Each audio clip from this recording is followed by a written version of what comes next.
First question, heat is associated with. So when a body is heated, its temperature rises, and in liquid and gas, vibration of molecules about their mean position increases. Hence, kinetic energy associated with random motion of molecules increases. So thermal energy or heat associated with random and translatory motion of molecules. And thus, the correct answer is option A, that kinetic energy of random motion of molecules. Option A. Moving towards the next question. A bimetallic strip is made of aluminium and steel. On heating, the strip will. On heating, the metallic strip with higher coefficient of linear expansion will expand more. According to the question, this is greater than that of the steel. That means the aluminium value is greater than that of the steel. So aluminium will expand more. So it should have larger radius of curvature. Hence aluminium will be on convex side. The metal of the smaller variation bends on the inner side, that is concave side. So correct answer over here is option D, that is will bend with the steel on concave side. Option D. Next question. An aluminium sphere is dipped into water. Which of the following is true? So liquid generally increases in volume with increasing temperature. But in case of water, it expands on heating if its temperature is greater than 4 degrees Celsius. The density of water reaches to its maximum value, that is 1 gram per cm cube at 4 degrees Celsius. This behavior of water in the range from 0 to 4 degrees Celsius is called anomalous expansion. Let the volume of the sphere be V and a density and rho be its density. Then we can write buoyant force at 0 degrees Celsius, that is F at 0 degrees Celsius is equals to V rho naught G, or sorry, rho 0 degree G. And buoyancy at 4 degrees Celsius at F 4 degrees Celsius is equals to V rho of 4 degrees Celsius G. Now ratio of 4 degrees Celsius upon force of at 0 degrees Celsius is equals to rho of 4 degrees Celsius upon rho of 0 degrees Celsius, which is always greater than 1. That means force at 4 degrees Celsius is greater than force at 0 degrees Celsius. Hence, buoyancy will be less in water at 0 degrees Celsius than that in water at 4 degrees Celsius. So, correct answer is option A. Moving towards the next question. As the temperature is increased, the period of pendulum. So a pendulum clock keeps proper time at temperature theta.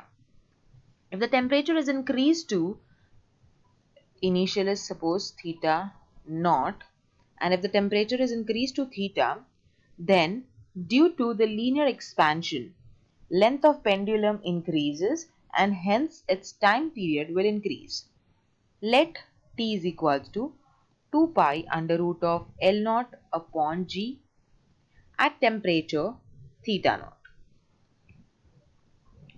and T dash is equals to 2 pi under root of L upon G at temperature theta. Now we know that T dash upon T is equal to under root of L dash upon L, which is equals to under root of L plus 1 plus alpha delta theta, the whole upon L. Okay, so this comes out to be, this LL get cancelled and this becomes 1 plus half alpha delta theta.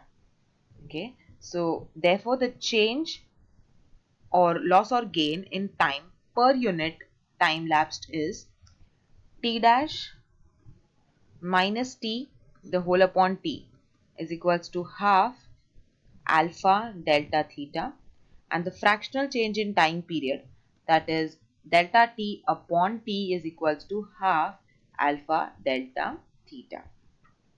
So as the temperature increases, length of pendulum increases, and hence time period of pendulum increases.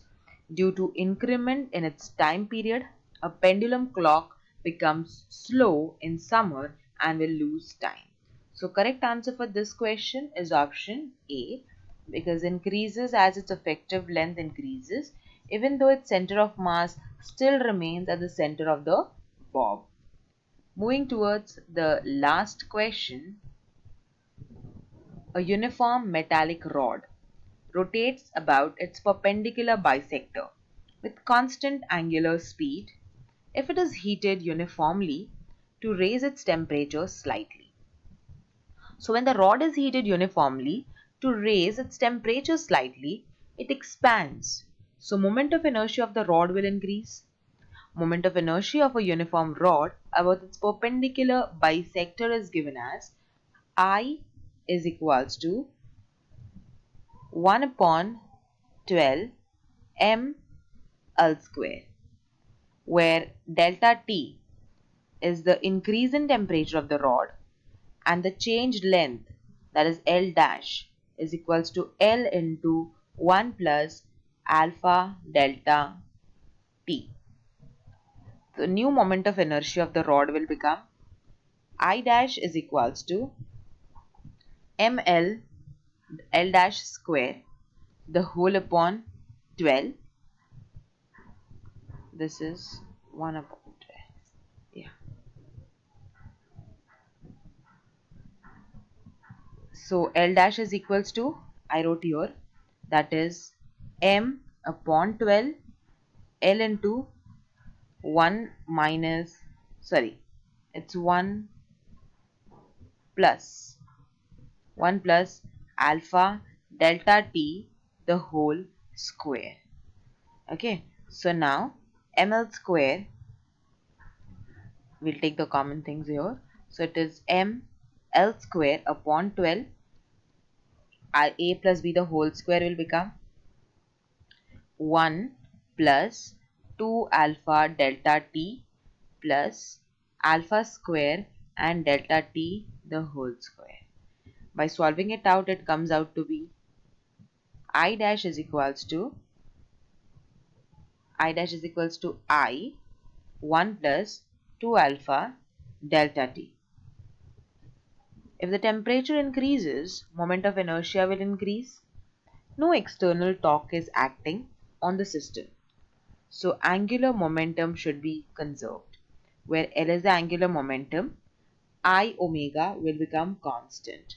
So we have I dash omega dash is equals to I omega, and from here we find that omega dash is greater than omega. So angular velocity, that is the speed of rotation, decreases. So the correct answer among these options is option B, that is its speed of rotation will going to decrease. Option B.